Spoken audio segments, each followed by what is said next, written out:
Isang mapagpalang hapon po sa ating lahat, mga ka-broiler. At muli po niyo akong samahan ngayong hapon na ito. At sana po ay nasa mabuti kayong kalagayan ngayon, mga ka-broiler. At marami pong nagtatanong sa atin kung paano nga daw ba ako mag-prepare sa aking pagbo-brooding. Kung paano daw ako mag-brooding kapag ganitong malamig ang panahon. Kaya bago ko siya i-set up ay ito, ipapakita ko sa inyo kung paano yung diskarte ko para yung mga sisiw ko ay hindi siya lamigin. So kung makikita nyo naman ay medyo pawisan po ako ngayon dahil sobrang init po dito. Gawa niya mga trapal. Ayan po. So, ipapakita ko po sa inyo kung paano ako mag-prepare sa aking pagbo-brooding.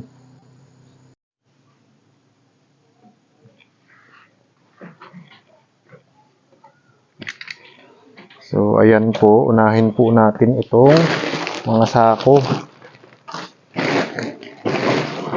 Kinakailangan po, mayroon din tayong ganito para hindi siya matanggal. Kaya po sako yung ginamit ko para madali po siyang tanggalin kapag kapag tatanggalin na po natin yung ipa niya. Para madali po tayong makapaglinis.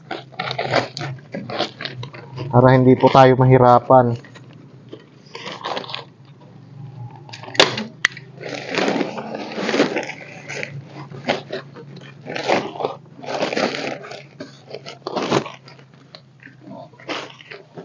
Yan, mga sako lang po yung gamit natin.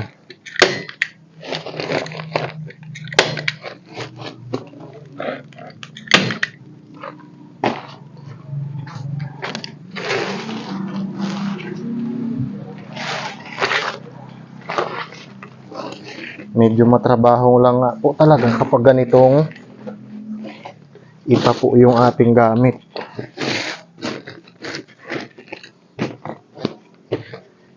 Pero sa experience ko talagang napakaganda kapag may ganito siya.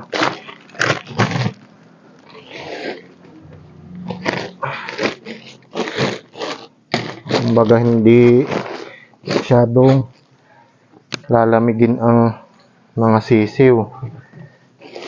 Lalo pag madaling araw, sobrang lamig.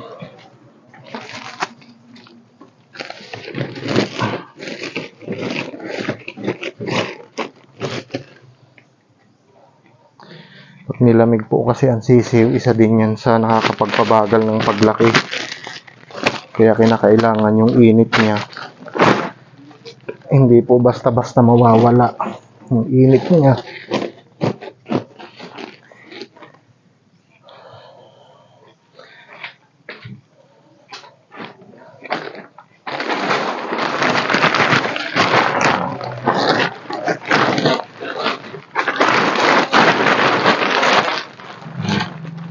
Side to side po yan ay may manta.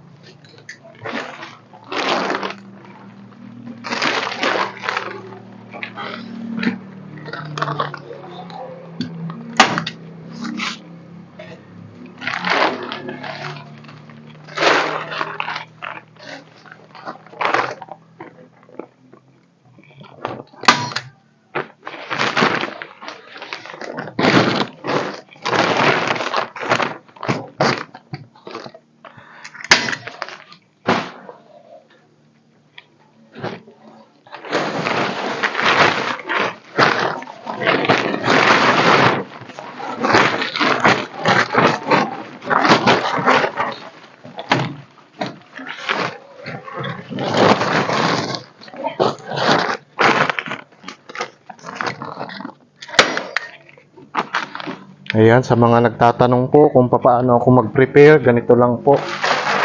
Madali lang pong sundan. Tsaka madali lang po siyang gawin.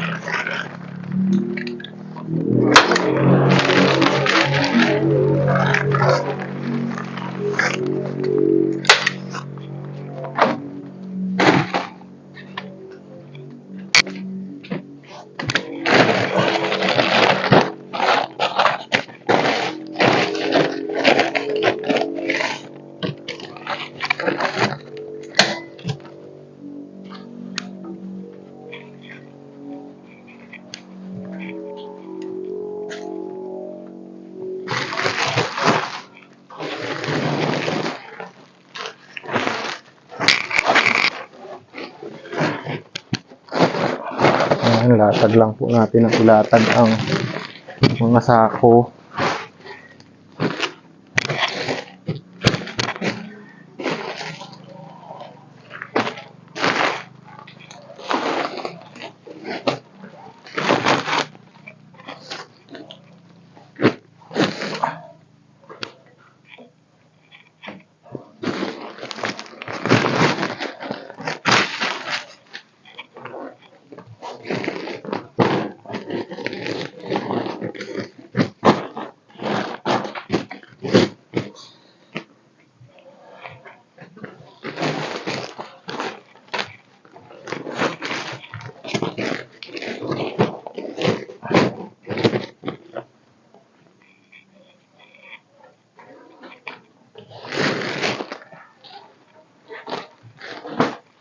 Yan, saka po natin siya lagyan ng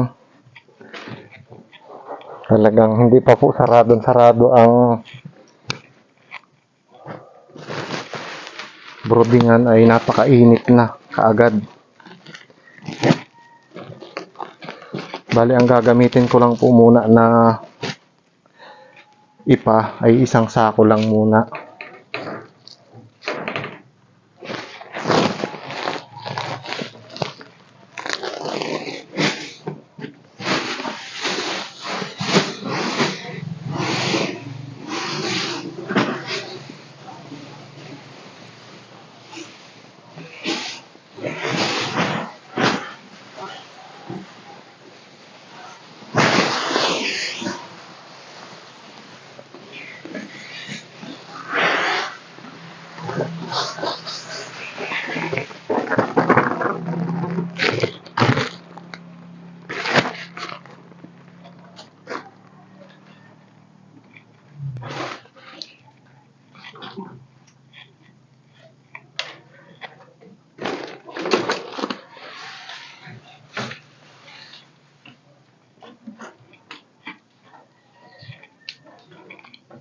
Yan, at ito po yung ating harang.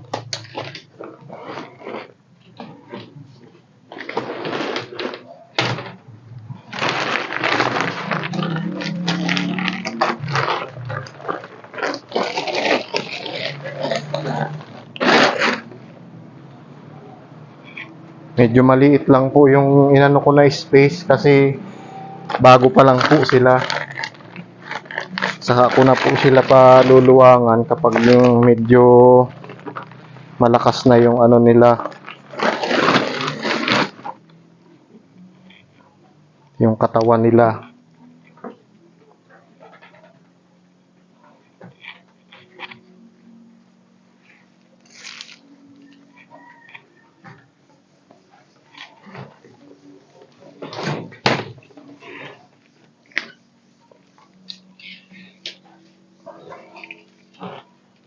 Yan, ito po yung aking pangharang para hindi lumabas ang sisiw.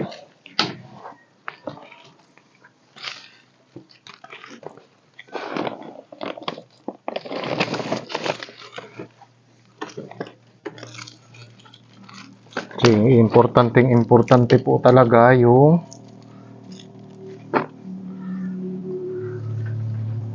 hindi sila malalamigan.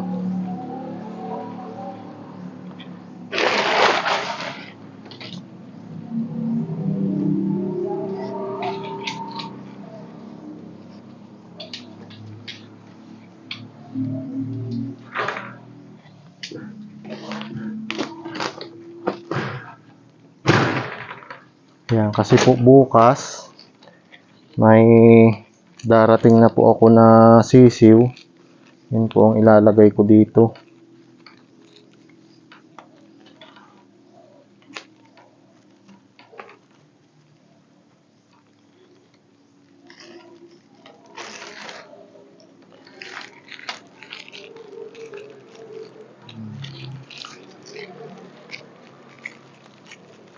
Talagang mainit na po talaga. Pero kapag dumating po ang madaling araw, doon na po talaga siya lumalamig. Kaya nasa halip na tumuka po yung mga ano, yung mga sisiw, hindi na po sila tumutuka dahil nalalamigan na sila.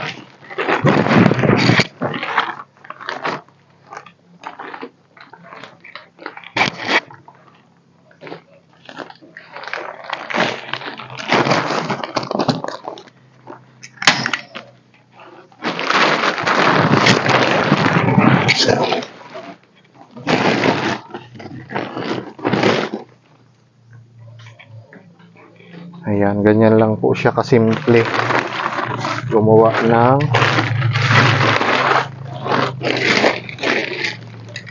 broodingan na hindi malamig.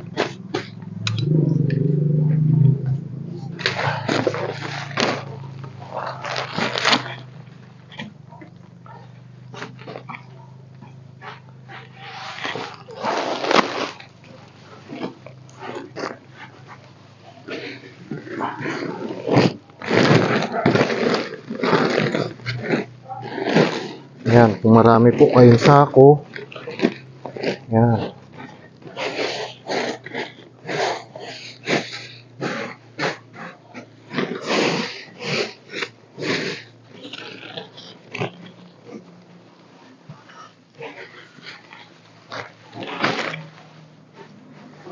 Tuwan-tuwa po ang mga sisiw kapag ganyang may ipa.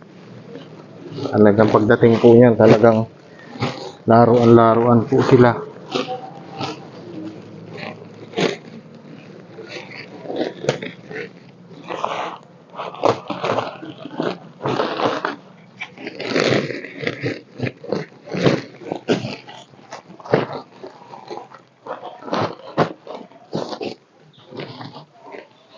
Gusto mo na lumaki ng maganda ang iyong mga alagang sisiw.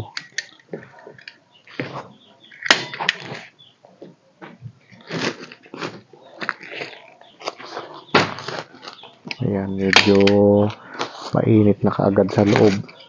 Pero hindi pa totally lahat sarado ang manta niyan. Yung iba niyan ay nakabukas pa.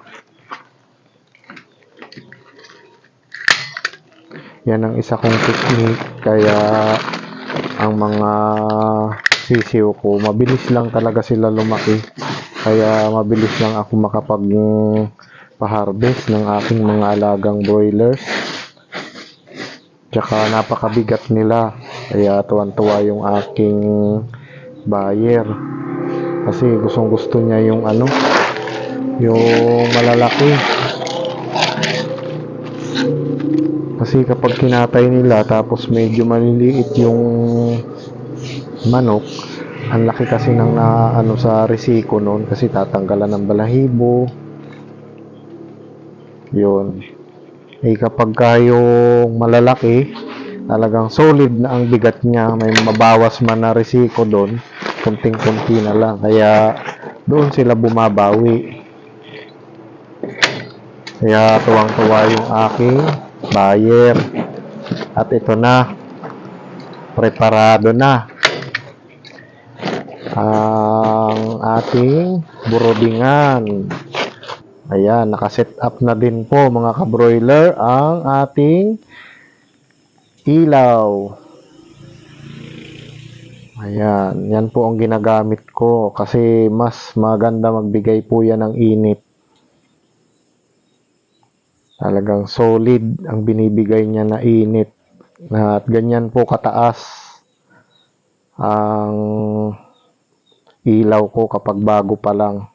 Tapos i-check nyo po kung hindi masyadong maapektuhan ang mga bagong lagay na sisiw. Ayan. Para kapag naglagay po ako tomorrow ay okay na.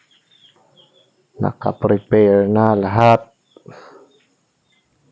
Ayan. Saka na lang po ako magdadagdag ng ipa kapag na siya, kailangan ng dagdagan. Medyo matrabaho pero sulit ang kapalit. Kaya tiyaga-tiyaga lang tayo sa ganitong business para makuha natin yung magandang quality na ibabalik ng ating mga broilers. po mga ka-broiler. Nawa po ay may napulot kayong konting kaalaman na sa aking ibinahagi about sa pag-brooding para ang ating mga alagang sisiw ay hindi lamigin para tuloy-tuloy ang paglaki kasi once po yan na yan ay lamigin, babagal po ang laki nila hanggang sa sila ay magkasakit. Ayan. At maraming salamat na po agad sa patuloy po ninyong pagsuporta sa aking YouTube channel, Ka-Broiler Channel po. At nawa po ay nasa mabuti kayong kalagayan at patuloy po tayong mag-iingat sa araw-araw nating ginagawa. At yun lamang po at maraming salamat po at God bless you all.